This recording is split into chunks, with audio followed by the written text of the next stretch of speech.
রাজনৈতিক পরিস্থিতিটা আসলে বিএনপির আর অনুকূলে নেই, মিস্টার তারেক রহমানের অনুকূলে নেই।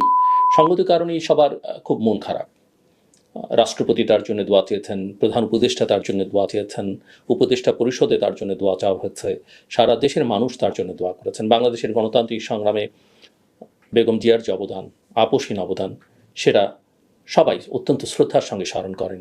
এই খারাপ সময়েও যেহেতু আলোচনাটা রাজনৈতিক বিষয় নিয়ে আমার, এবং যেহেতু তার জন্য দোয়া করা ছাড়া ব্যক্তিগতভাবে আমার কিছু করবার নেই, তাকে সুস্থ করবার দায়িত্বটা সম্পূর্ণরূপে তার চিকিৎসকদের উপরে এবং সৃষ্টিকর্তার উপরে নির্ভর করে। রাজনৈতিক বিষয়ে কিছুটা আলোচনা করতেই হচ্ছে, এবং মূল কথা যেটা আমি বলতে চাইছি, যেটা আমি অনেক দিন ধরে বলছিলাম, ফেব্রুয়ারি মাসে বর্তমান সরকারের অধীনে আমি কোনো নির্বাচন দেখি না। আমি আমার কথার আবারও পুনরাবৃত্তি করছি।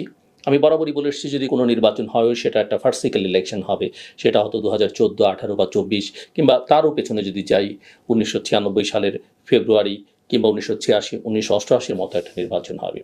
এবং আদতেই আমি এখন আর কোনো নির্বাচন দেখি না। আজকেই আপনারা দেখেছেন যে সামাজিক যোগাযোগ মাধ্যমে বিএনপির ভারপ্রাপ্ত চেয়ারম্যান একটা স্ট্যাটাস দিয়েছেন, তার মায়ের জন্য দোয়া, তার মায়ের জন্য যারা চিকিৎসক সহ অন্যদেরকে ধন্যবাদ, কৃতজ্ঞতা, প্রধান উপদেষ্টাকে ধন্যবাদ, এগুলো আছে। কিন্তু ওই বিবৃতির শেষ প্যারাটি অত্যন্ত গুরুত্বপূর্ণ। কিন্তু আজকে প্রথমবারের মতো তিনি পরিষ্কার করলেন তার এই ফেসবুক স্ট্যাটাস দিয়ে যে তিনি কেন আসছেন না।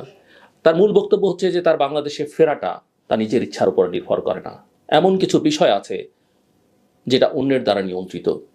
এবং তার বক্তব্য আরও একটা বিষয় আছে যে সবকিছু তিনি প্রকাশ করতে পারছেন না। এবং শেষ লাইনটি হচ্ছে, এই যে রাজনৈতিক পরিস্থিতি, মনে রাখবেন এটা ব্যক্তিগত পারিবারিক পরিস্থিতি নয়, রাজনৈতিক পরিস্থিতি প্রত্যাশিত পর্যায়ে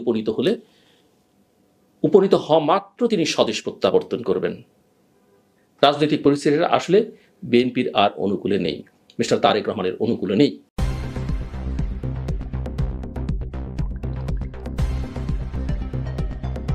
News Vision Digital Multimedia.